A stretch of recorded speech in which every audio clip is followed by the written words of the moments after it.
you ready for the incredible sound of classic rock? No? Good, because now it's time for Visiting the Village.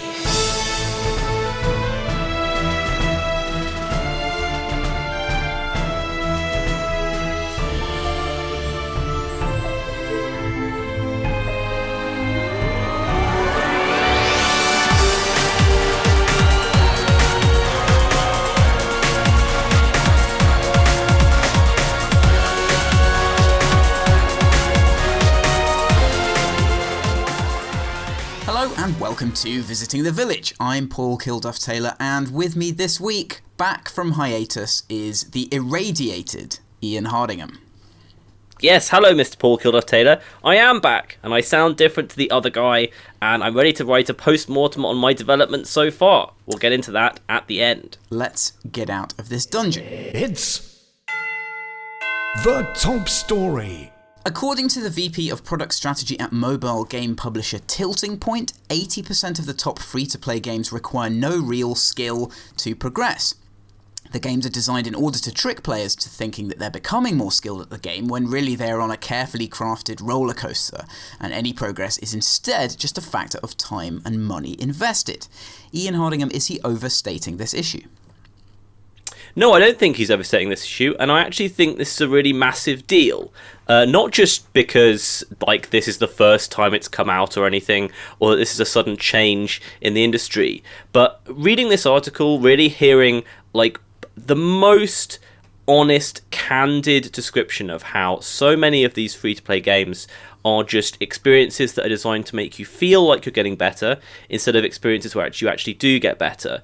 It really marked a turning point in my brain and my understanding of how these things are going. So I think this is really, really a big deal. And as free-to-play evolves and all of this stuff moves forward, it's going to be really important to see whether this is just a phase or whether it's always going to be like this. And I actually can see both sides of that. I mean, it's all very well to say this is just the way it's going to be. This is obviously what people like. People want to feel like they're progressing, and they always want the same kind of experience. Why wouldn't you want to give people the best experience they can possibly have, even if they're really terrible at video games, or are very young, or are very old, or whatever? So I can see that side of the argument. But on the other side, this feels like whenever you offer someone the illusion of something, you're specifically trying to make someone feel like something's happening which isn't happening. That always feels like it should be temporary.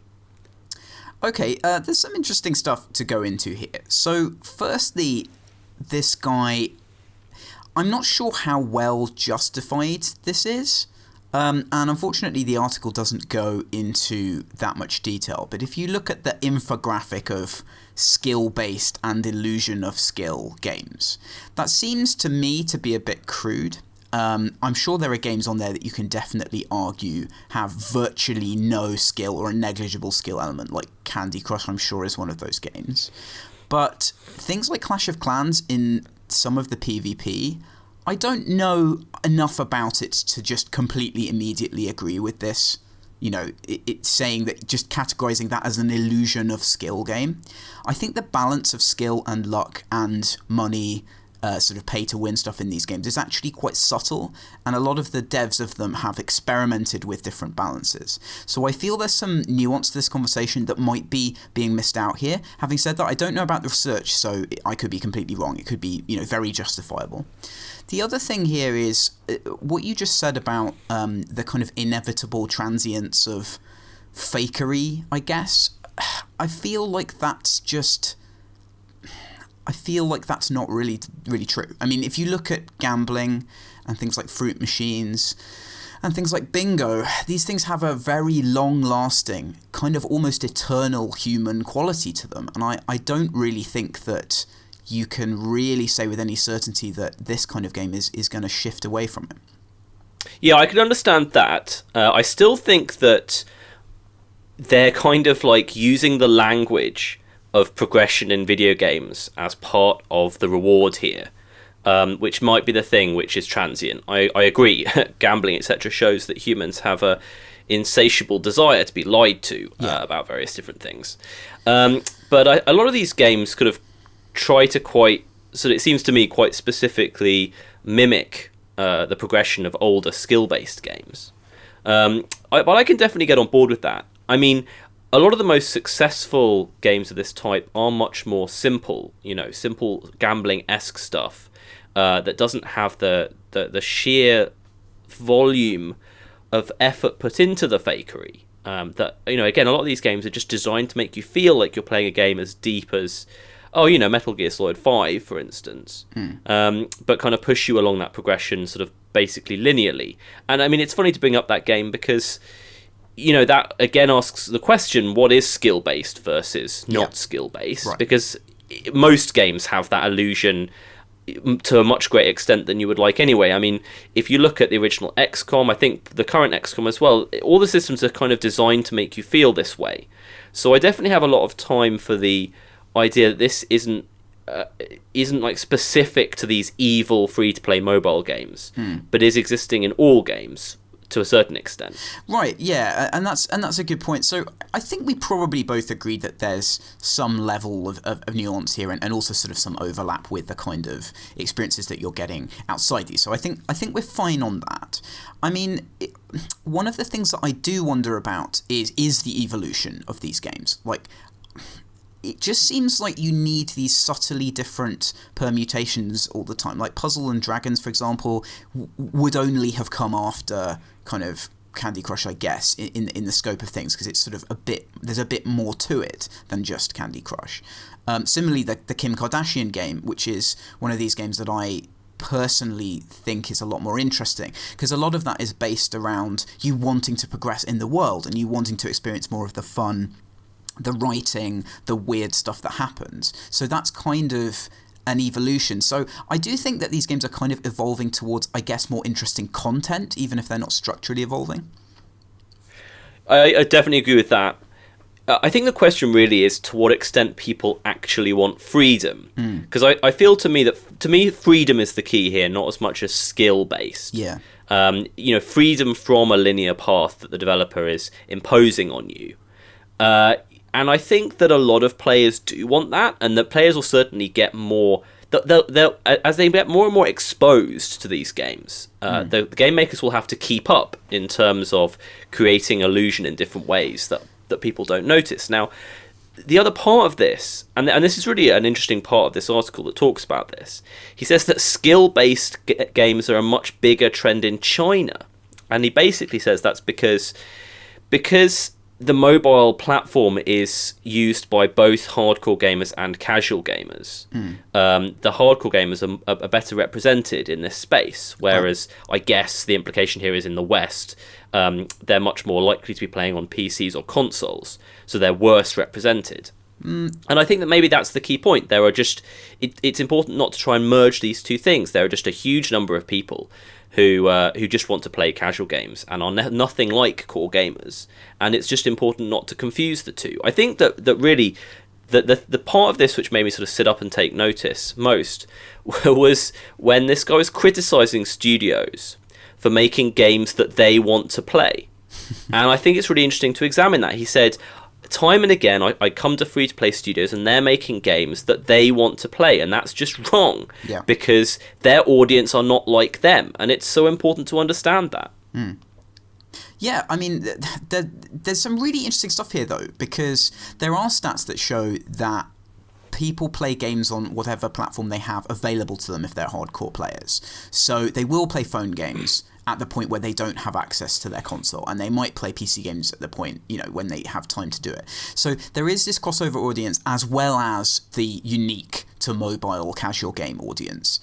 And the thing that you said about freedom is really interesting to me, and you made a good point about developers will have to catch up with, I guess it's like the evolution of a form like magic or something like that, which is based on a kind of on deceiving the audience, or comedy, which is based on surprising the audience. As the audience gets more literate in the form, the things you have to do to maintain that distance are greater. So a lot of players articulate what they want to do in games in terms of like, I wanted to be able to do this thing and I couldn't do it, and that has loads of mechanic and aesthetic implications. So we'll definitely see free-to-play games that give you the illusion of being able to do more types of thing. I think that's definitely an inevitable progression, and that will be interesting to see, I think. Yeah, I mean, we're going to talk about Fallout 4 later, Yep. and in both Fallout 4 and Metal Gear Solid 5, a lot of the new systems they add are really just very tertiary. And a lot of crafting systems in games nowadays are just meant to make the whole game world feel deeper. And it's really not. And I think that they're kind of a good example of where you're basically just saying, look at this thing, and don't look too deeply because it doesn't actually do anything useful. Yeah. And I think that's really cool. I like that in some ways because it's something that I can go against in my design. Like, I can say, because I can really hardcore say, like, I don't want to do that. I want every part of the systems in my games to be very sort of important, and that is like a nice differentiating factor. It feels like that's going to be somewhere that the larger industry is going at the moment. Yeah, definitely. You see this in a lot of games, and it's always been a sort of box-ticking thing, and that just seems to never go away. People just don't seem to understand what lies behind these trends. I mean, the crafting is a really interesting one. A lot of it came out of Minecraft being successful, and similarly, these MOBA mechanic things. There's a lot of, like, this is cool and we have to do it because people expect it now. Whereas I don't really think that's based on anything. I think that might be the big industry equivalent of, like, making something that you want to play. It's making something that you think is abstractly, commercially good. Yeah, I have no idea how to design a game in terms of what the majority of people will like. It feels to me a bit like when every game had to have multiplayer. Yeah. Yes. Well, I mean, that's still true, but when that emerged as a thing that you couldn't have a AAA console release without multiplayer, just like, and it feels that way with crafting now. Yeah. The games have to have this, otherwise people don't think they're modern enough, which is really crazy. But it's just how these things evolve, and in a few years people will realise that it's actually led to a lot of negative stuff and stop wanting it, and it'll start being a negative. It's just this crazy cycle that you have to go to. But you know, your core position, which I guess I would have expected, is that what we're seeing from free-to-play games right now is the form, is how it's going to continue, and it's just down to the developers to evolve their approaches so it continues being effective. Yeah. I guess that's definitely possible. I'm not sure I even think that's less than 50%, but I kind of really hope that we're still on an evolutionary path that leads to some games that I find more interesting. I don't really want to engage with a system that's designed to make me feel differently to what it actually is. Like, that's really unattractive to me. I think a lot of people do want that, though, and I feel like, I think what I'm trying to say is that the general parameters of this free-to-play stuff are understood now. But that's not to say that someone won't come up with some weird innovation, and it could well be an indie. You know, this thing of, like, again, I'm really stuck on the make games you want to play thing because it's such a difficult issue. I really feel like someone could come up with a system that is interesting and appealing across, you know, I mean, there was a period when a lot of, in inverted commas, hardcore gamers were playing Candy Crush because it was kind of this sort of relaxing secondary game. I do feel like there's big scope for disruption in this because at the moment a lot of these games are extremely similar. I mean, again, looking at this thing, if you've got Game of War and Clash of Clans and Candy Crush and a bunch of those other ones, Candy Crush Soda, whatever, they're all the same thing. There's two subgenres really, which are the big builders and the very sort of overtly loopy casual games. So there's going to be disruption there, and it's sorely needed. So it will be interesting, again, to see if that goes in a more exciting direction. Yes. Yes. Game Informer have published an extensive feature about the making of Fallout 4, a game which we've just been discussing. Did anything in particular interest you about the process? No, this extremely long article was perfectly good, but seemed relatively straightforward. I was really pleased to see that they started work on Fallout 4 pretty much the second they finished Fallout 3. Yeah. And it's also nice to see that they started full production the second they finished Skyrim. I'm a really, really big Bethesda fan. I think we're probably going to get into the ins and outs of Fallout 4 in a second. Mm-hmm. But in general, I love their kind of games. And every time they release a new one, it's pretty amazing. Like, it's a gigantic world with a huge number of quests, lots of really interesting stuff in it, lots of nice advancements. It looks nice. It's one of the high points of any year, I think. It's like a new big Bethesda RPG, even if the relative merits can go up and down a little bit. So yeah, the development process seemed quite good. They settled on Boston, which is fine. Boston isn't like a massively overrepresented space in games yet.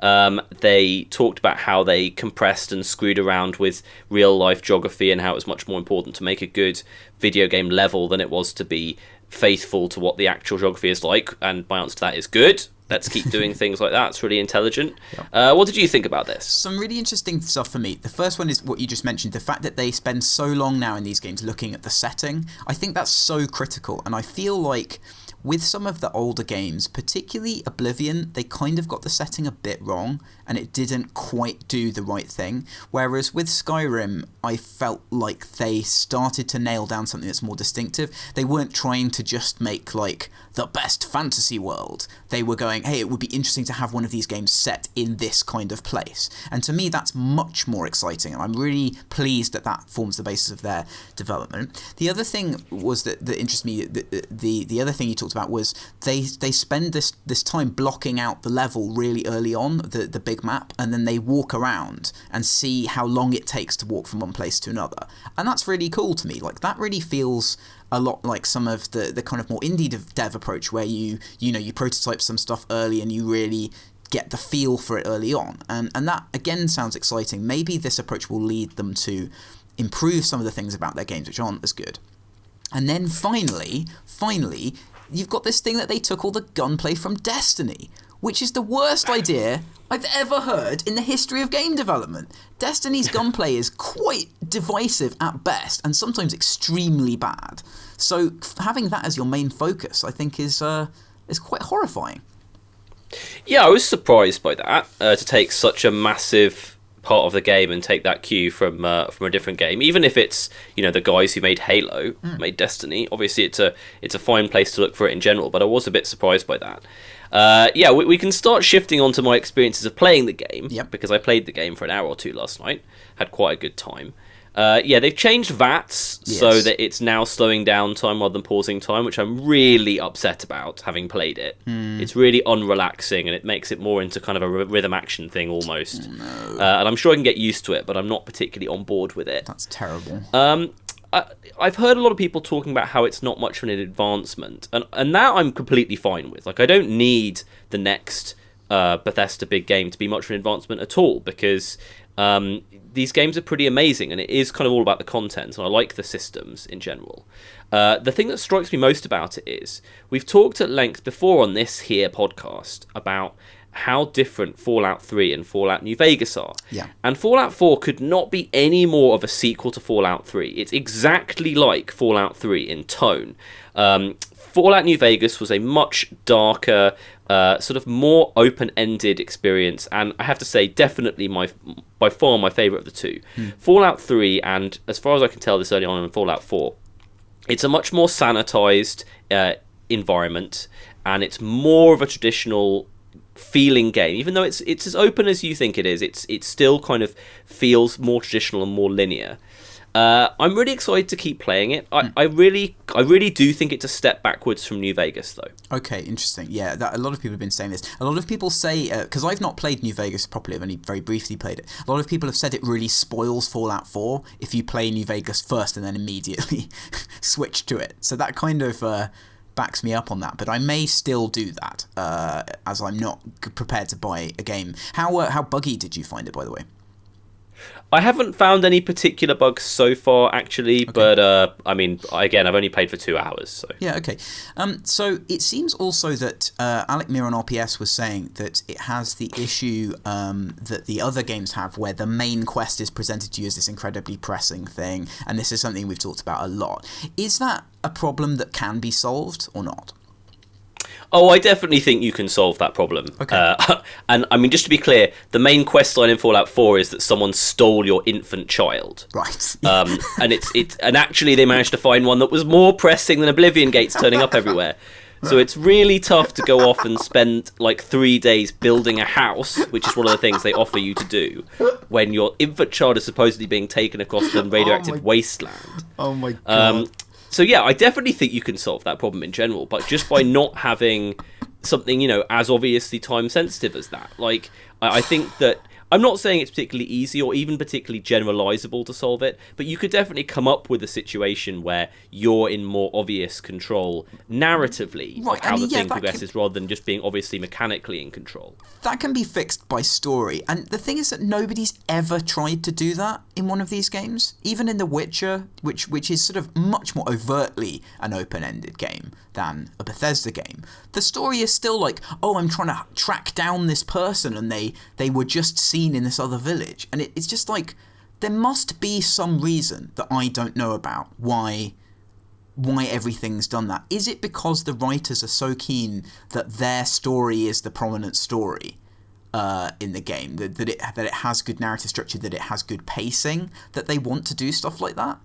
Or is it like, is it bad if you feel like you don't have to do the main story? Does that somehow make it worse? I don't know. I mean, I know that one of the core facets of tenets, of film and TV is that every scene should have conflict in it. Right, I suppose one of the ways to make conflict cheaply and without having to spend too much time thinking about it is have something be time critical.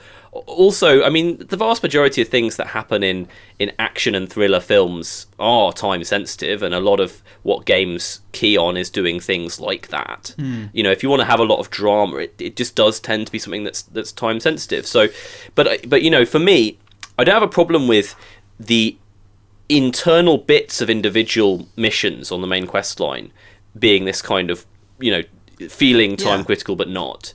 As long as, like, outside each mission, it makes sense that you'd be travelling somewhere and that it's not as much. Right. I mean, at this point, it really bothered me in Oblivion because it kind of jumped out and smacked you in the face while you were exploring all the time, and the same in Skyrim. Yeah. But at this point, you just kind of you've learned to ignore it, right?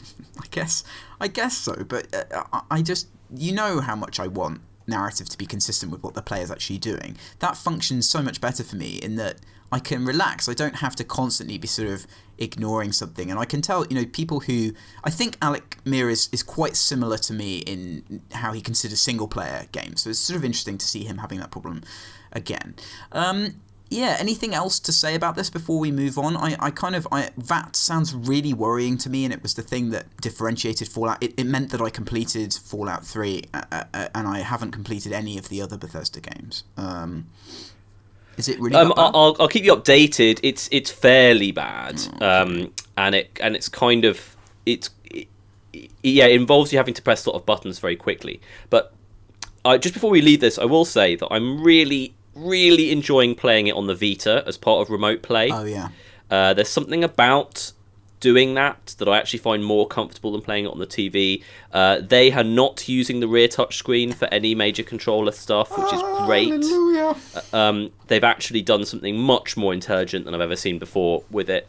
And it's just really, I love being able to play this massive game in bed, yes, and not have to be by my TV. So I'm really happy about that. Okay. I love the Vita. Yeah, that sounds cool. Good, right. PC Gamer have spotted a job posting from Blizzard titled Senior Software Engineer for Classic Games. They speculated that it could be to do with remastered versions of Blizzard's early titles such as StarCraft, Warcraft 3 and Diablo 2. The company is known for continuing to work and update its older games to keep them running on modern systems, so the position could also be to do with that. Are we at the stage where companies should feel compelled to rehabilitate their older classic titles? No, to answer that question specifically, I do not think we're at that stage. It's sometimes nice to leave a game be and just have it as a thing that you can go back and play if you have the opportunity to do that. This entire situation, I have to say, kind of broke my brain. So the idea behind this PC Gamer article is that this might be, as you say, it might be a sign that we're going to see a Warcraft 4 or a StarCraft 7 or a Diablo -1. Right. And the job listing is for Senior Software Engineer, Classic Games. That's not, like, I don't really know what to do with that.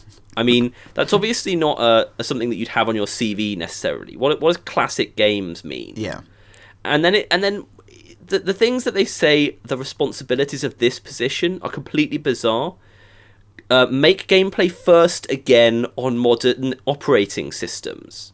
Can you even pass that sentence? Make gameplay first again on modern operating systems. I guess that's like just some sort of hyperbole about the company. Yeah. And then there's combat hacking to improve multiplayer, which sounds a lot more sensible. So I'm just not sure this really implies anything. The statement by Blizzard about the PC Gamer article was that they're very keen on maintaining their older games, so possibly this is just a case of getting Warcraft 3 running on Windows 10, which would be my guess about this. But again, I'm afraid this kind of broke my brain. Yeah, I mean, we have bumped up against what American job postings are like in this, which is not something that we're ever going to be able to understand. I mean, yeah, restoring them to glory, and we need your engineering talents, your passion, your ability to get tough jobs done. It's difficult to detect whether that is, as you say, just hyperbole about maintaining some old code, which is kind of what this is, or if they're actually going to make remastered versions of these games. Pertaining to the original question, I feel like it's a really interesting time now because especially with Blizzard, people are very skeptical of Legacy of the Void, and a lot of people are saying, hey, it'd be great to just play StarCraft 1 again. And with GOG and stuff, you've seen the market for these old games kind of in their original form is very strong. So I feel like now we're in such a place where, especially PC gaming, is such a connoisseur's market that you want to have your vintage experience. And I think companies, I guess, need to tap into that. Yeah, I mean, sure. Like, it's becoming more and more apparent that sometimes you have a classic game, like Counter-Strike or something, or sure, Diablo, and that unlike you reboot classic films, and you're going to be seeing a lot of rebooting of classic games, and that's fine. I mean, if you're a company as big as that, like, what's the best way to use your time and your staff? I think it's hard to re-release games unless it's a completely literal re-release. You better spend a lot of money on the graphics and kind of making it appropriate for modern gamers, like having an FOV slider or having all the different things that people expect nowadays, having windowless, borderless full screen or something, because you can really annoy people if you don't do that stuff properly. Yeah. I guess there's some fear here as well, like, so something like Warcraft 3, obviously Warcraft 4 has been mooted for such a long time, and it might be something they do, but then also, they've very definitely said, in terms of, they've definitely communicated with StarCraft that they don't really feel that they can kind of modernize it any more than they have done, and they've ended up with this very weird product that's based around selling very expensive expansions and is a pay-once game. So I don't think they want to be in that situation again. They want to be progressive, and they want to, try new stuff, even though Overwatch is a pay-once game. So that then makes it seem like, well, what if someone came in and made Warcraft 4 who wasn't us, and that was really good, and it was really successful? So I think there might be this worry that they're sitting on some magical golden goose they haven't uncovered. Yeah, they've got a lot on their plate right now. I mean, I was actually at the pub talking with a friend a couple of weeks ago, and he asked me which was the next game that they'd sequel. And I looked at all of the games they're currently working on and currently maintaining actively, and they're doing a lot. Like, at some point, I don't think that they're going to announce Diablo 4 very particularly soon, because they've really got a hell of a lot on. They're trying to do the definitive versions of about 4 different genres right now. Yeah. And they know how much flack they get when they release a sequel to one of their old properties. And they know that the art style for Warcraft 4 is going to cause them problems no matter what it looks like. Yeah. So I mean, my guess here is that they're just talking about, maybe even making these games web playable, or releasing Warcraft 3 for the Xbox One. That's much more likely to me than any kind of like new sequel. Yeah, and I think that would make sense as well. I mean, it must be so difficult to be taking these high-level decisions at Blizzard, because you're kind of expected to reinvent the world every time you do a new thing. With World of Warcraft and Hearthstone, people really felt like, they've kind of created these definitive things in these genres, and being able to do that again, Overwatch, they can't be expecting to have that same level of success with that. And similarly, Heroes of the Storm, which I think is demonstrably now a failure, actually. on some of the levels. You know, it does not compete with LoL and Dota, and that's what it is explicitly for. I mean, it's a tiny game compared to them. I think Diablo 3 really showed that they've got this massive sort of problem with the pressure between their classic games and the fans of their classic games and what they see as being important in game design. Yeah. They really want to make these massively inclusive core products. It's clear how they want them to look, and that says a lot about what they want their audience to be and how they want people to interact with them. And that really, in a lot of ways, couldn't be that much further removed from Diablo 1, which obviously is a very accessible, very inclusive game because it's a great game. But it's also a massively hardcore, you know, late 90s PC game. And I'm not surprised that they had difficulties going to where they wanted to be. And Diablo 3, I think, is further towards their modern stuff than the old stuff, but you can see the compromises everywhere there. So do I think that they want to immediately jump back into living through that problem again? And I just don't. I mean, Warcraft 4 might be the last thing that they want to do. Yeah. Like, I mean, especially considering it's the same genre as StarCraft. I mean, I would sort of lay significant money on them not doing Warcraft 4 in the next 5 years. I think that's probably a good bet, actually. And if they did, there would be a whole discussion around, you know, should it be multiple players on a team and stuff like that. I mean, going back to Heroes of the Storm, like, I don't know numbers, and so I'm wildly speculating, but I really think they were trying to do for the MOBA genre what they did for the CCG with Hearthstone and what they did for the MMO with WoW, and it just has not done that. So unless they were immensely smart about positioning it and not really expecting to get any good market share from either of those two games, then it wouldn't have worked. And that might be... Well, they're due a failure, for goodness sake. Yeah. I mean, their hit rate is exceptionally high. I mean, they're absolutely due to have one of these things not work properly. And I think, you know, probably the difference between Heroes of the Storm and Diablo 3, in a lot of ways, is probably just the brand. Yeah. I mean, I know that Heroes of the Storm has a lot of brand in it, but it's not the brand awareness that Diablo 3 was. I think if you'd made Diablo 3 and you'd called it Heroes of the Storm and it had been that brand rather than Diablo brand, it would have done a lot worse. Yeah. But now we're kind of wildly speculating in a completely different direction. But Blizzard, eh? Yeah, if anyone knows actually how Heroes of the Storm is doing and would like to just say, Paul, you're talking out of your ass again, then please do get in touch with me, because I'm genuinely interested in these things and I have no information. So there you go. Rock Paper Shotgun have posted an interview with the new post-takeover CEO of White Wolf. In it, they discuss the future of the pen and paper side of the company and possible upcoming digital games. Kind of an odd interview, this one. Do you think a digital game can ever really capture the real nature of this kind of IP? Well, I haven't really played any pen and paper RPGs, so I think my first answer to that is I just don't know, because I don't know what the feeling really is.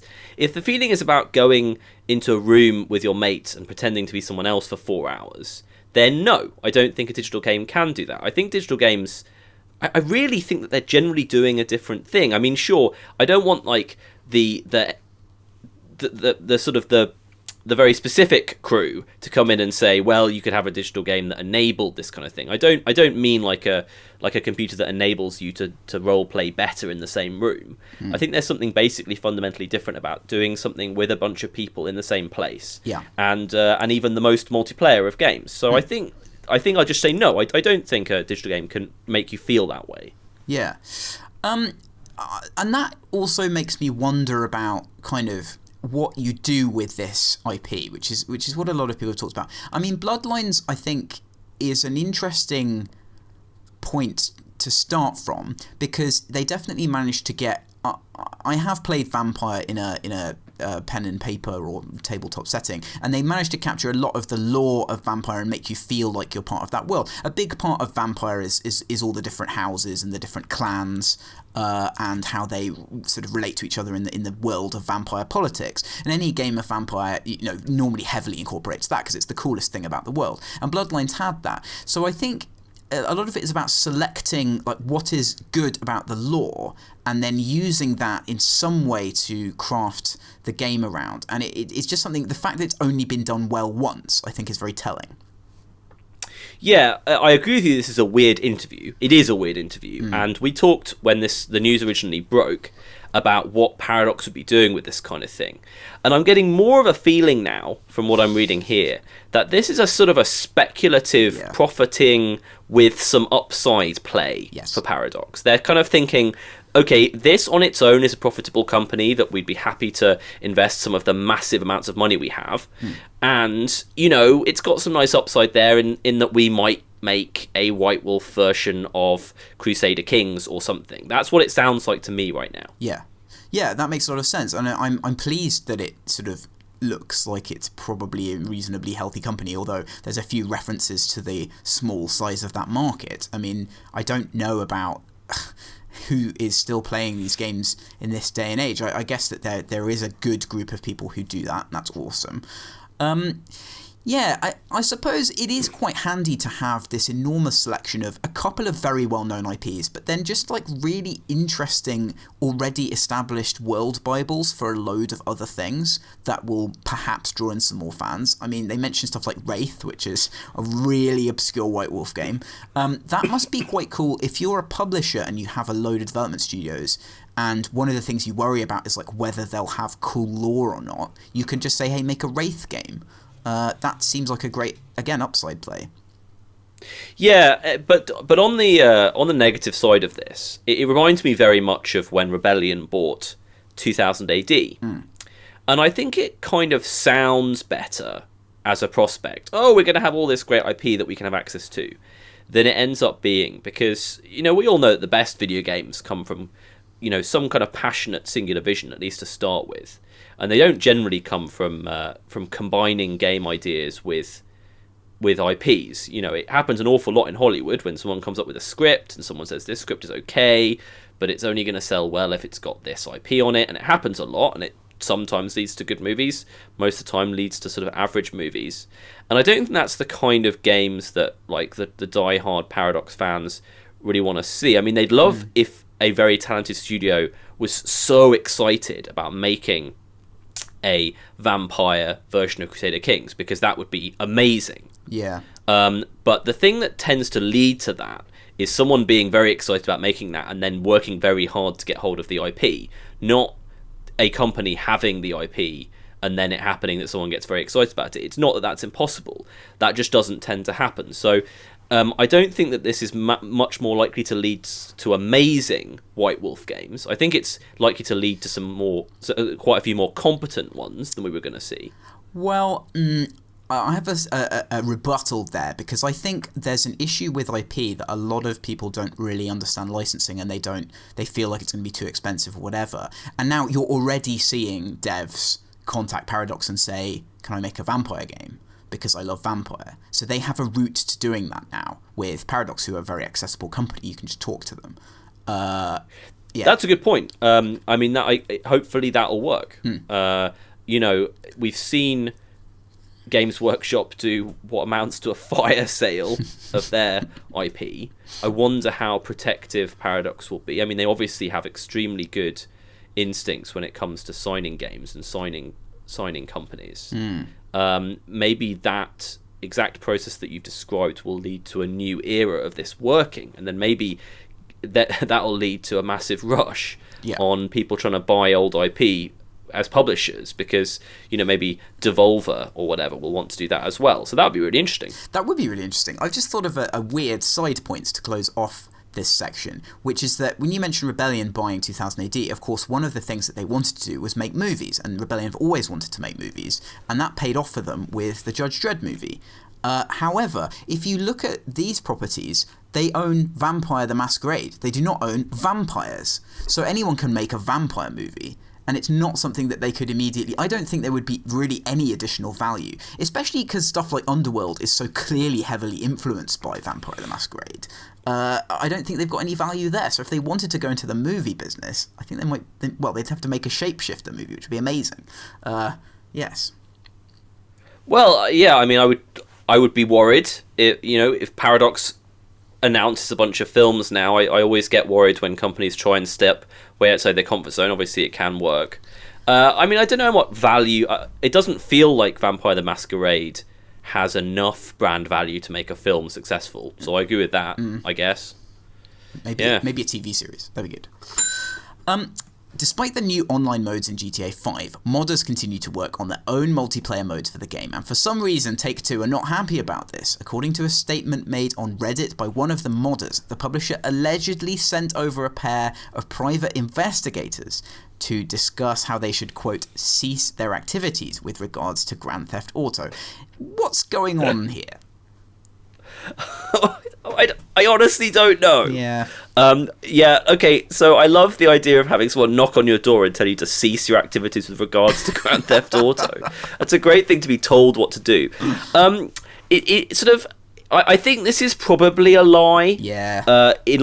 On balance, I could definitely believe it, and I could definitely not believe it, and I'm choosing to not believe it. I think that one of the things about saying that 2 private investigators came round to your house, the thing about that is that there's no way of fact checking that. Yeah. And everyone can just believe you, even if the company says they didn't do it. It's just a very easy thing to say, because private investigators are just like fairies, basically, for conspiracy theorists, because they can just turn up at random places and no one knows where they are. And if you say policemen came round, you might get in trouble. Yeah. But PIs is fine. So I'm choosing not to believe this. And there you go. Well, so there's this, and it's been kind of elided with another modder getting a cease and desist from Take-Two, which obviously is a lot easier to check and probably quite plausible. A little bit more likely. What's clear is that whether or not this is true, there is some strong animosity here towards modders, and I wonder if this is because of hot coffee, because that's one of the only reasons I can possibly think as to why they're now being really proactive, because that was a massive deal for them. Like, it was a huge legal problem, it was a huge PR problem, it probably cost them a lot of money, and was just not the kind of thing they wanted. So maybe now they've developed this very antagonistic attitude towards modding in general. I like your theory, but I'm going to go in a different direction on this one. I think this is to do with Grand Theft Auto Online. I mean, this is specifically to do with Grand Theft Auto Online, and I think it is conceptually to do with it as well. I think that they're looking to make it like a constantly running service. Maybe they'd like to make it a subscription thing eventually, or make it more meaningly free to play, more likely. Yeah. And that they are much more excited about protecting that as an ongoing business concern than they would be about going against single player mods. That's my call on this. Yeah. No, that makes sense, and it makes sense that there's this existing culture of suspicion towards it because it caused them a problem. So I'm going to say that we're both right. I think good. That's the best That's answer. nice. The developers of the roguelike Descent-like game, Sub-Level Zero, spoke to Gamasutra about the procedural generation in their game. According to Luke Thompson, it is not a shortcut to getting lots of content, but a way that programmers can contribute to level design, which sounds terrible, and art in a game. Now, does this tally with your experience of procedural level generation? Do I have permission to be outrageously negative about these people? Yes. Right. I have heard a lot of negative stuff about Sub-Level Zero's levels. And I have not played it, but I'm going to pretend that I have, and that I agree with that negative feedback, because I have played other 3D roguelikes, and they've all had bad levels. Yes. I was pretty stunned to read in this interview that they were kind of letting anyone make individual rooms and generators for individual rooms, and then they were putting them all together. And then the guy in this, I don't even know if it's an interview, maybe it is, he was saying that that's like a good system, and they were talking about how much they'd learned and how good it was, and it just sounds absolutely terrible. Yeah. It sounds bad on every single different level. They're obviously not thinking about how the larger level works, because they're just putting a load of rooms together. And that's going to be the core of the problem, and that's what we've seen. And for these guys to come out and so kind of nakedly just say that that's what they were doing, and sort of not examine it as a problem is pretty bad to me. So, yeah. If this is your approach, I'm not surprised people were negative about it. I completely agree with this, and look, it is difficult to criticize other devs, and we put some caveats in here. Like, I'm sure it's a worthy project, and I definitely wish these people well. And we've made so many structural mistakes with stuff we've done in the past that are just dumb. So when we say this, we say it with affection. But I did also read this and think, this is the worst approach to this possible, and you've done it, and then you've basically extrapolated from that it was a good idea, and then somehow that people in general have the wrong expectations of it. So it's like, I did something wrong, but it was correct that I did it, and generally people don't understand the limitations of that thing.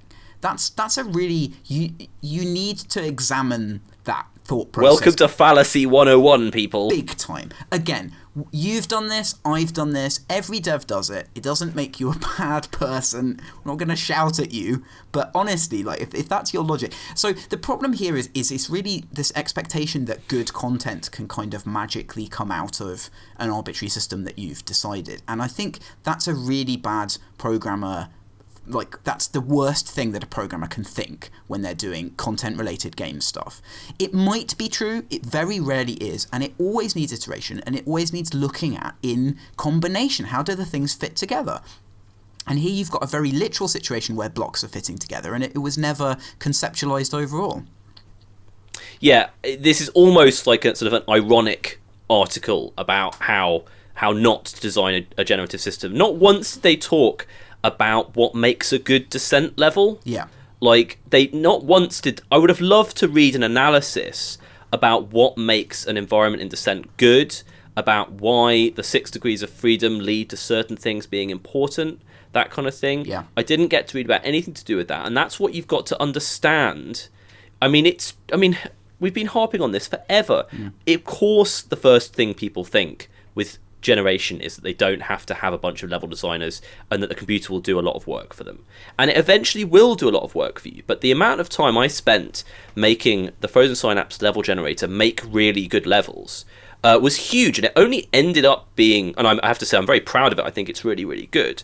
The end version only ended up being really good because a guy in our community called Lix made an absolutely awesome level that made me stop and say, I want all my levels to be like this. And I had to analyse it and start working out then exactly what made a good Frozen Synapse level. Right. And then from then work out how to generalise it. So it's like a jumping off point to really learn about what is going on with your game. And it just seems like these guys missed that. Yeah, it's a very easy mistake to make. And hopefully they'll have learned from kind of doing this process, and they'll start to kind of go down that route of how you make procedural stuff good.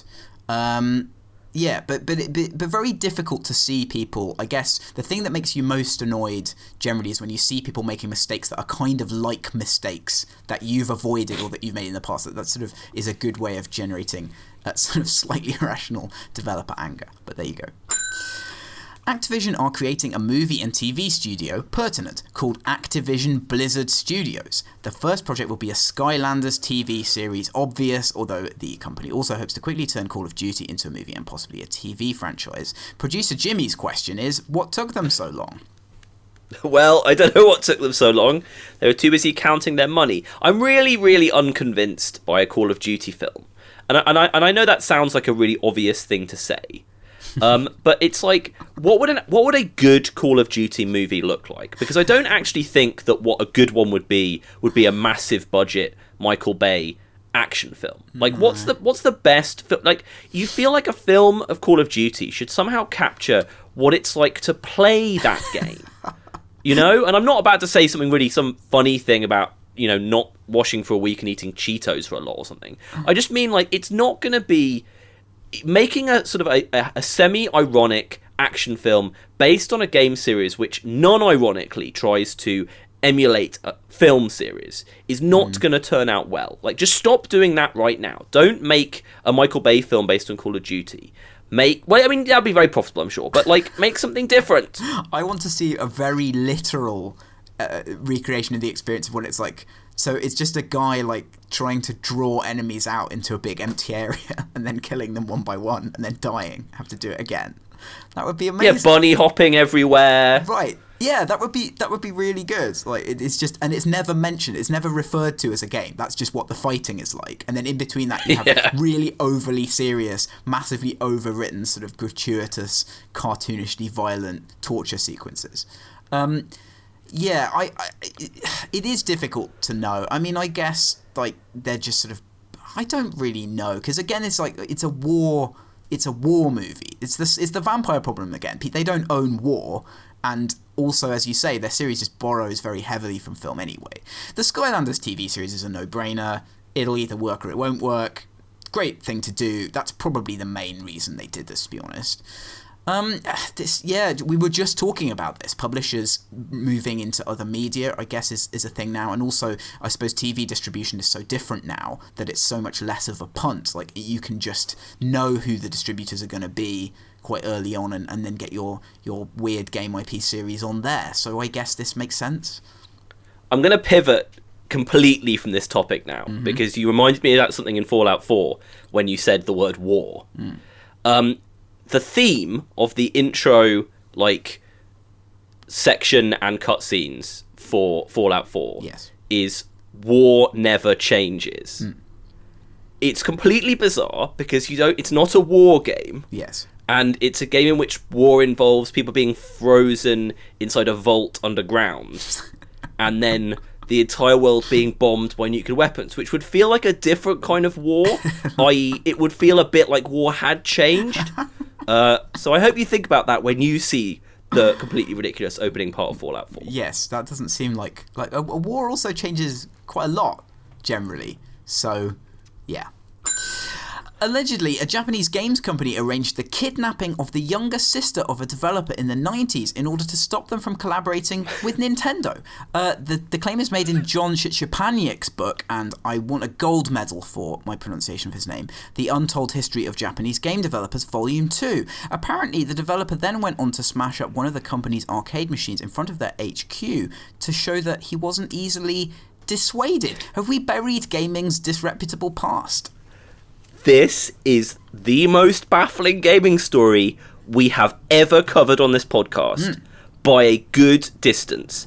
This is absolutely insane. I had to check the date, every paragraph of this article, to make sure it wasn't either April the 1st in my life or April the 1st when it was published. Yeah. It was completely and utterly insane. It only gets more insane because throughout the article and throughout the story in the book, the name of the company that supposedly kidnapped the younger sister of this guy to stop him collaborating with Nintendo is redacted. The company is Sega. Right.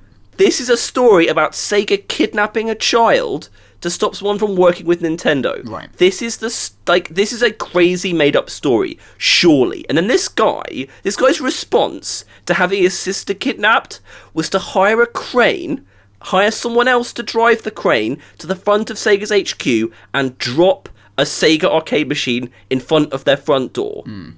This is completely implausible.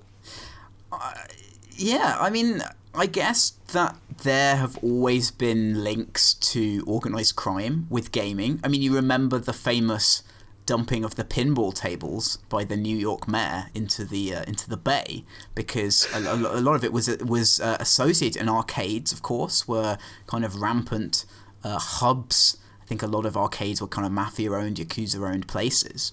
And so, I guess, on one level, I didn't find it that surprising. However, as you say, it's quite an extraordinary story. And yes, all of the, both the site, Nintendo Life, who've published this, and the author have chosen to remove the name of the company. And then they say, if you choose to research it, you can find it out. And of course, it's all alleged, so they could just say that, and that would be fine. It's just, it's astonishing. It is astonishing, because I think I want to read his book. If he's exposing all of this stuff that happened in the dark days of early gaming, then we need to know about this. It truly has been buried. Yeah, I don't think it's completely impossible that it's true, because there are true stories that are this awesome and incredible and strange, as, again, Sega kidnapping someone's sister to stop them working with Nintendo. Yeah. Which is it's just like a fan fiction comic that we'd have made when we were 12. So I'm not saying it's impossible, it's true, because again, sometimes there's a lot of things happen every day in the world, and sometimes they're really amazing. But it just honestly sounds stranger than fiction and completely bizarre, and I was like having a normal day until I read this. And then I wasn't having a normal day anymore. It's just so weird. And also, I mean, even if you take the the idea at face value that organized crime in Tokyo as a kind of random weird favor to Sega, vaguely threatened this guy's sister, it's perfectly believable. Once you start looking at the bravado of this guy talking about how he fought against them by smashing an arcade machine in front of the HQ, which really doesn't sound even slightly likely. And then when pushed on it, he said, well, it wasn't me in the crane. I hired someone else to do it so they wouldn't know who it was. Really amazing, dude. Absolutely amazing. My life is better for having experienced this story. Next time I disagree with someone, I'm going to smash an arcade machine in front of their house, even if it's not related to games. And just be like, utterly bizarre. Tomb Raider developers Crystal Dynamics have dropped the multiplayer mode from the latest installment and replaced it with something called Expeditions. In the new mode, players are given the chance to replay stages from the game, but they can also equip special cards, which provide various bonuses and penalties in order to keep things interesting. Normally you have to buy the cards using in-game currency, but in an interesting move you can also have them forced on you by people watching you play on Twitch. Viewers will be able to vote on cards to apply, and in exchange they will be given in-game currency, which they can use to buy cards for themselves. So I'm off now. I'm going to quit. Are you going to quit? Well... what is... No, why? I'm not going to quit. What is this? So... The producer Jim's intro to this really does make it sound absolutely ludicrous, and I think I can guess from this how he feels about it. But I'm going to give a slightly less negative reporting, which is pretty good going for me.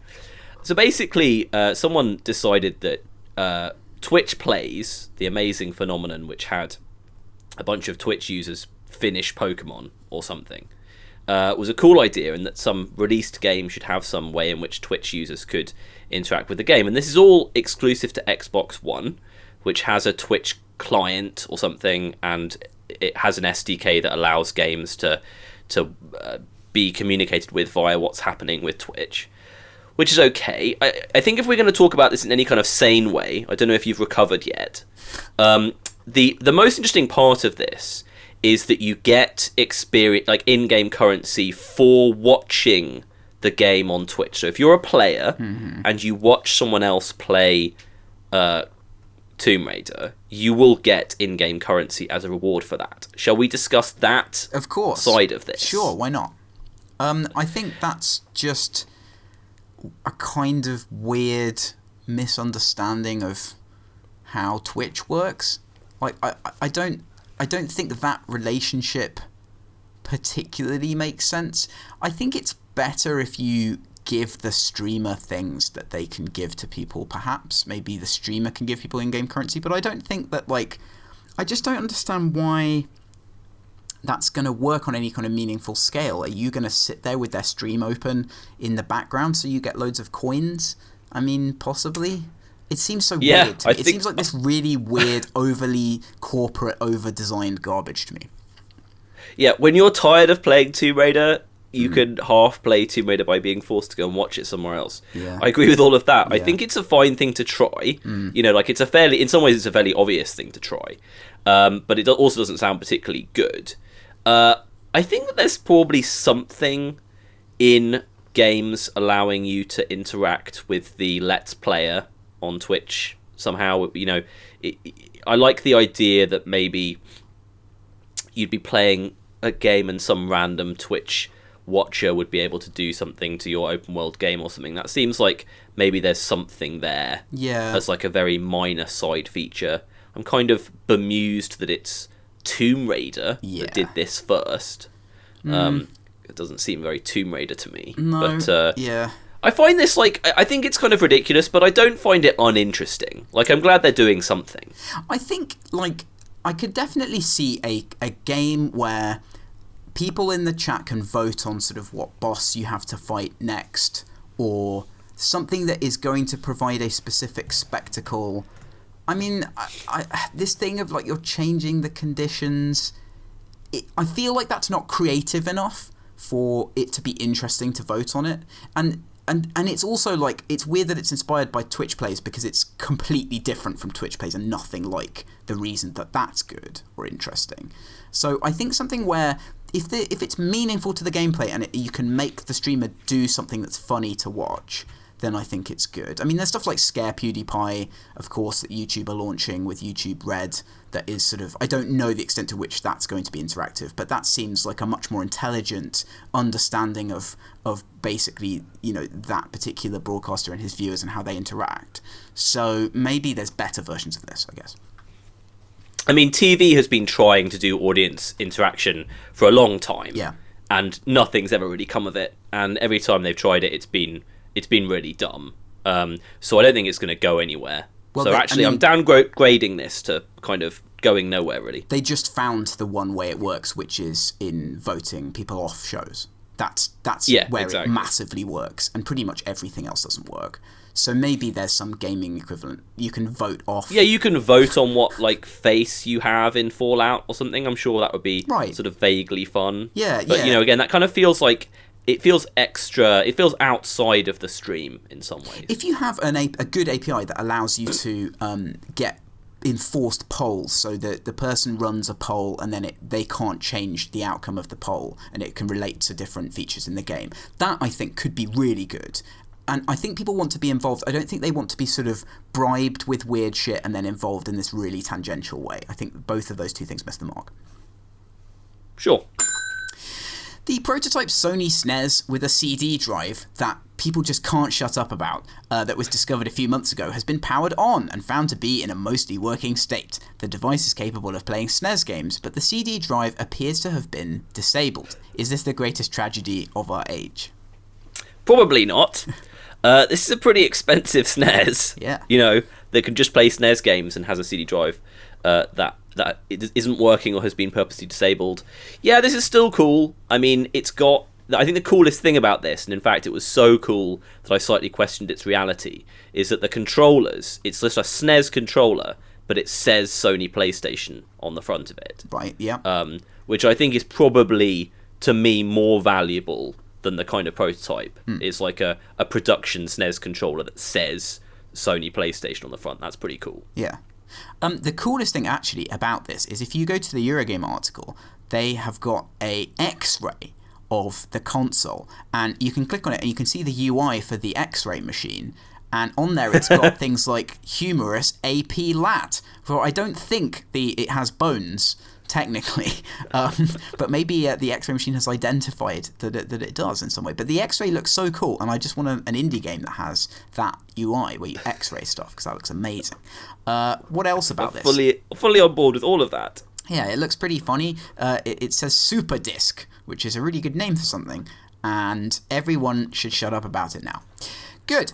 That's the end of that, and there's no Ian's Magic Corner this week, so we're on reprieve. Instead, we've got Paul's Blops Corner, where I talk about my first ever experience playing a Blops game. Now, I talked about this a little bit on the podcast last time, but Ian is back now, and I'm intrigued to basically have an argument with him about this. So, I was expecting this game to be basically a kind of endless series of very limited interaction, linear sequences with QuickTime events and stuff like that. And instead, what it is actually quite good shooter mechanics with some slightly weird quirks to the levels and a few slightly dodgy things, but shooter mechanics that kind of reminded me of some classic shooters, interspersed with these very seamless in-engine cutscenes, all running like at a very beautiful 60 FPS on my PS4, very, very slick, and just incredibly relaxing to play because it's not too challenging. Some very silly B-movie dialogue, and it all moves along great, and it's pretty exciting, and I'm enjoying it, and I'm going to complete it. So I was utterly surprised by that, and I want to know what you think. Well, I'm glad you're enjoying it. I mean, I think, from what I hear, this current one is a bit different because it's designed for co-op. Yeah. The kind of the environment's a little bit more like necessarily interactive. So it is a little bit less kind of linear and corridory, as I hear. Yeah. But I haven't played it. I mean, I still kind of slightly doubt that you saying the gunplay is really good, just from my experience with the series. But you did say that headshots are really important, and that it doesn't just feel like shooting cardboard, which the last Blops game I played did. Right. And I know that they nail like the the amazing roller coaster stuff of like jumping from a plane and then suddenly being in a submarine, and then I know they nail that stuff. Yeah. So I might get around to playing it. I just kind of doubt that it will make me feel the way I want to feel from a shooter. I was just so surprised by the shooting being like that, because everyone's said stuff like you, that it's just kind of rubbish corridor, and you do have these annoying sort of gated areas and stuff, and it's got this really weird problem where it allows you to go back into the empty level, and you can just abuse that constantly. So the optimum way to play any section is to really abuse the fact that there's never anyone behind you, which is totally weird. Also, there are these weird bad guys with invisible health bars that take millions of shots to kill, and it's never really explained why. So there's weird problems like that. But then when you finish one of those gated areas, it's actually quite satisfying. And it felt to me like quite skirmishy, and almost like when you're in kind of close quarters combat in Far Cry 1, and you're kind of running around trying to make sure that you keep everyone in front of you, and you're trying to find the nice cover points. So it's like a weirdo retro shooter with all this cinematic stuff. I think they've done really well. I'm going to have to play it now, I guess. Yeah, give it a go. The multiplayer I found deeply weird, and I've only played a bit of that, but RPS had a very good piece about that recently, which completely sums up my feelings, which is stuff like when you level up, you can call in airstrikes, and that just means that the good people are just sitting there calling in airstrikes on the bad people. So if you're bad, you're just running around and then you instantly die for no reason. And there's a lot of like, it's got a They've changed the multiplayer, yeah, like much more than I thought they were going to. Like the last one that I played properly was probably Modern Warfare 3, probably 3 generations ago. Yeah. And it felt like it was just going to always be like that, but it's class based now. It's sort of, they've definitely gone further with it, the multiplayer, which I thought they would just like keep the very, very small iterations on forever. So I was surprised by that. The class thing is really baffling, because it's a bit like, well, but isn't that very mode dependent? But you still have to, there's like a billion modes, and you have to select a class for any of them, and then you have to select like whatever your sort of stupid ultimate is, like some weird gun that you get to use once, and then it's just like traditional shooter thing, like you just run out of cover and you die, sort of CS style. If someone knows the level, they camp in a place and they headshot everyone. It's just a bit weird. It feels very bitty. It's not a satisfying direct experience like CS or anything sort of really melodramatic like Titanfall. So I'm not that happy with that. I will give that a bit more of a go though, because I need to get a bit more into that. But yeah, as a package, like I just went in with it completely expecting to hate play it and to agree with everyone how bad it is. But it's actually way better than, maybe even something like Journey, which I found to be very non-interactive and very sort of indirect. Yeah, I mean, these super, super massive games, like, I think it's probably a mistake to assume that they're that bad. Yeah. Even though kind of like gamer snobbery tends to go in that direction. If you're going to have a game that makes literally billions of dollars, I think it does tend to be good if it's a mainstream game. It's like, what was it? It's like some of those massive Hollywood franchises that you never, it's a bit like, although it's a bad example to bring up with you, a bit like Twilight. Yeah. Like, because you like Twilight a lot. I love Twilight. But, obviously I just assumed Twilight was terrible. Yeah. And then you watch it and it's like, no, this isn't terrible. This is like a really fine 3-star film. Like, whenever anything's that successful, it can't be bad. I think enthusiasts are really terrible at categorizing what is actually bad and what just is offensive to them. And I've been pleased to see, like, I really think the RPS coverage of this game's been very measured, and it really does sort of sum up kind of the good and bad points of it. So they're doing really, really well for that audience, kind of summing it up.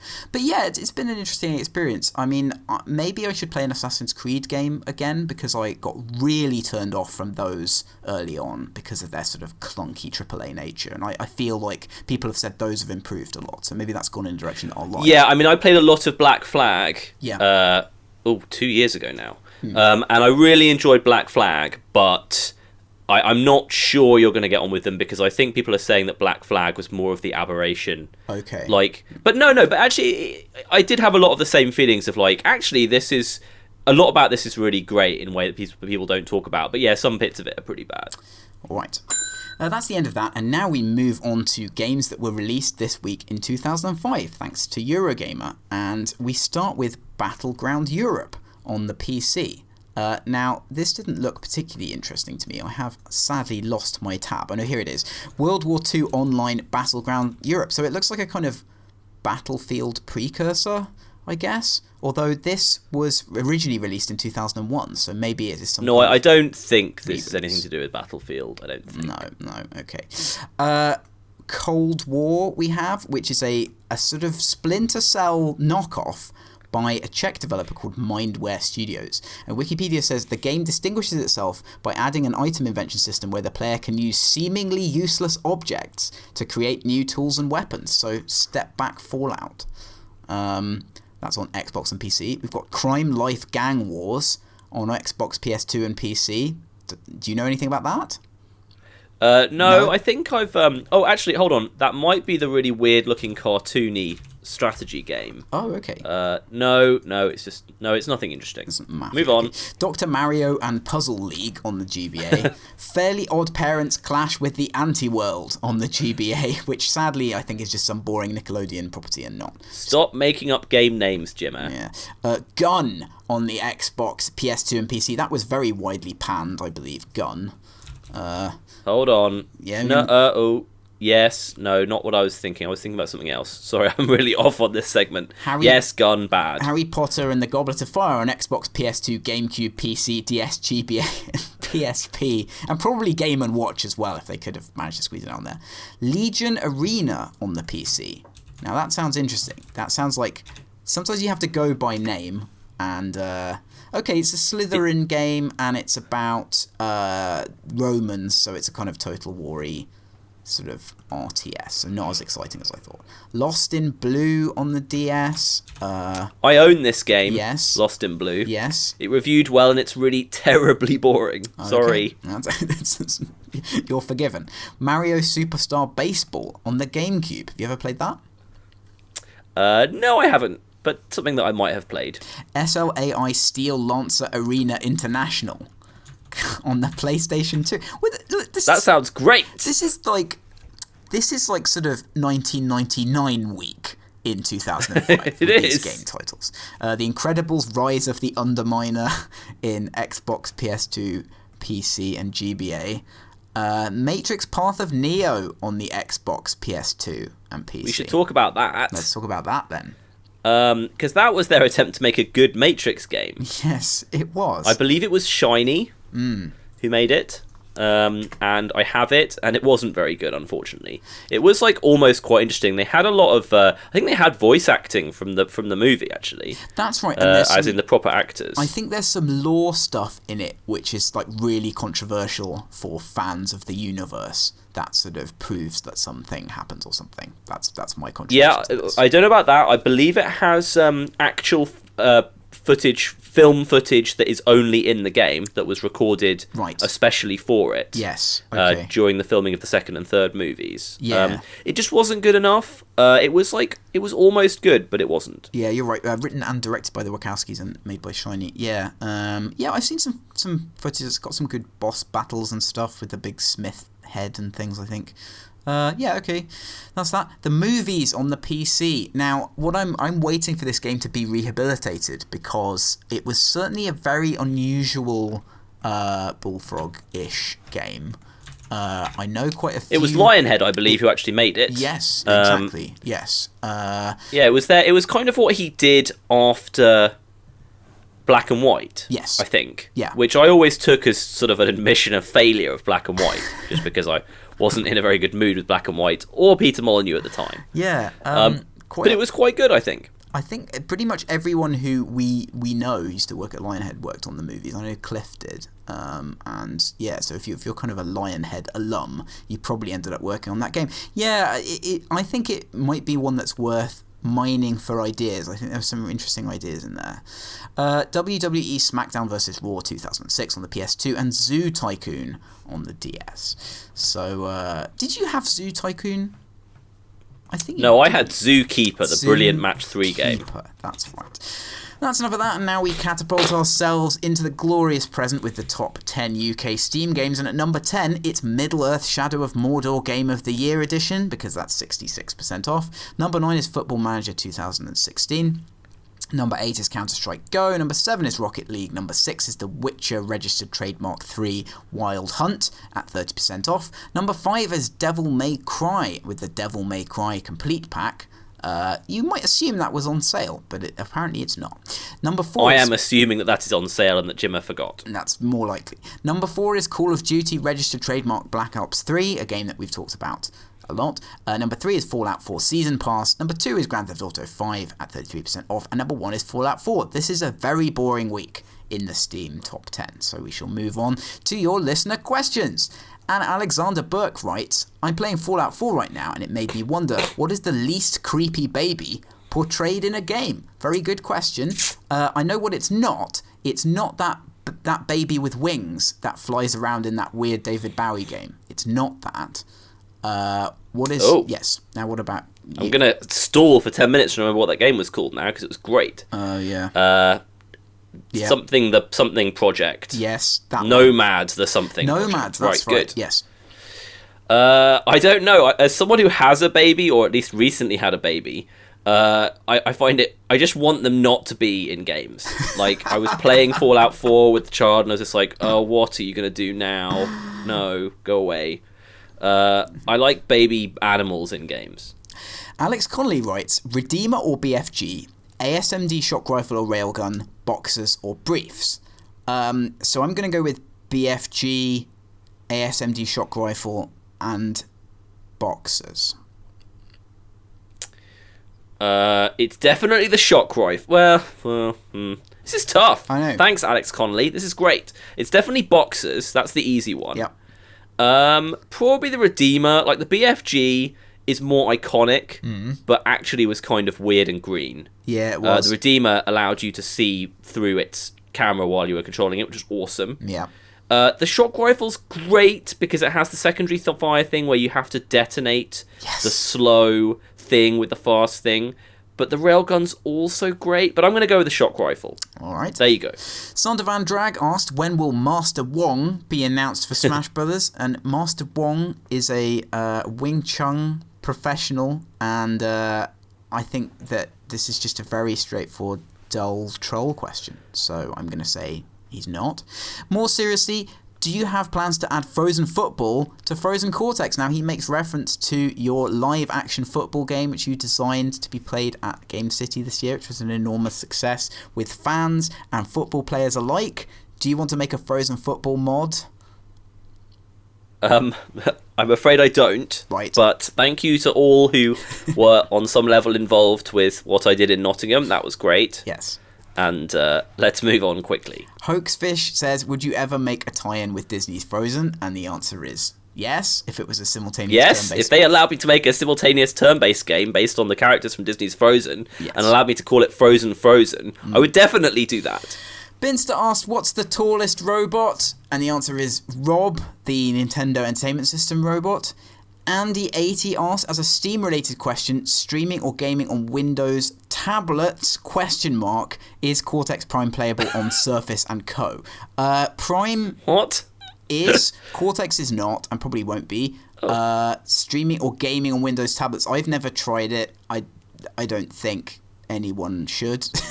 It's just going to be awkward, isn't it?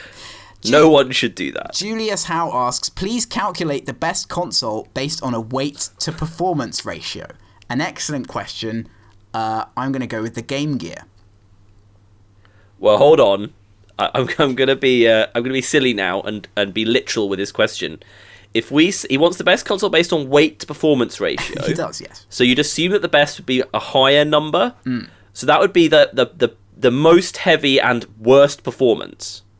So the heaviest, worst performing console is probably the original Xbox. That was very heavy. What about the Neo Geo? I don't know. Well, That was pretty big. pretty big. I don't know how heavy it was. Yeah, okay. I feel like we need more time with this. Well, we can come back to that next week. Right, I think that's the end. Unless there's anything else you'd like to discuss. No, nothing at all, ever. Okay, good. Well, we'll see you next week. Goodbye. See you next week. Goodbye. That's it, children. Time for bed. Don't forget to pay us a visit at www.visitingthevillage.com.